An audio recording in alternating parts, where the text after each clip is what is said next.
কিশোরগঞ্জের দুলাল রবি দাসের মৃত্যু হয়েছিল স্ট্রোক জনিত কারণে।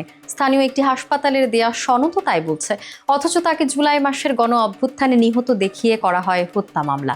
আসামি করা হয় প্রায় 768 জনকে, যাদের মধ্যে 600 জনের নামও অজ্ঞাত। পুলিশ সদর দপ্তরের তথ্য বলছে এ পর্যন্ত এমন 1499টি মামলা হয়েছে, যার মধ্যে 599টি হত্যা মামলা। গ্রেফতার হয়েছেন 10,000-এরও বেশি মানুষ। অথচ তদন্তে উঠে এসেছে সব মামলার বড় একটি অংশে নিরীহ ব্যক্তিদেরও আসামি করা হয়েছে উদ্দেশ্য প্রণোদিতভাবে। কেউ জমি সংক্রান্ত বিরোধের কারণে, কেউ বা চাঁদাবাজির ফাঁদে পড়ে। গণমাধ্যম সূত্রে জানা যায়, এসব মামলার পেছনে কখনো রাজনৈতিক শত্রুতা, কখনো ব্যক্তিগত দ্বন্দ্ব কাজ করেছে। কোথাও কোথাও আবার টাকার বিনিময়ে আসামির তালিকা তৈরি হয়েছে।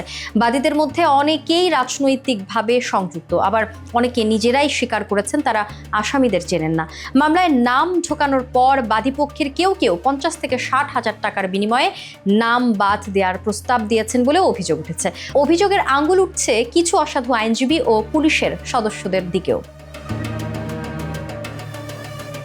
সরকারের তরফ থেকে যদিও বারবার বলা হচ্ছে নিরপরাধদের হয়রানি করা হবে না, তবুও মাঠ পর্যায়ে বাস্তব চিত্র ভিন্ন। এমনকি ভয় দেখিয়ে টাকা আদায়ের ঘটনাও ঘটেছে বলে ভুক্তভোগীরা জানান।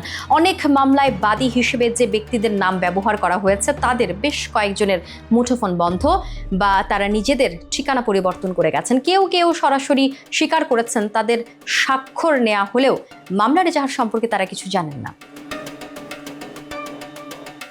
এই পরিস্থিতিতে নিরীহ আসামিরা পড়েছেন চরম ভোগান্তিতে।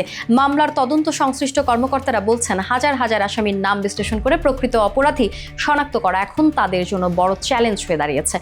আইন বিশেষজ্ঞরা বলছেন, ব্যক্তিগত বা রাজনৈতিক স্বার্থে মামলা ব্যবহার করা দেশের আইনি ব্যবস্থার প্রতি সাধারণ মানুষের আস্থা নষ্ট করতে পারে। নির্দোষ ব্যক্তিদের দ্রুত তদন্তের মাধ্যমে মুক্তি নিশ্চিত করতে প্রশাসনের প্রতি আহ্বান জানিয়েছেন তারা।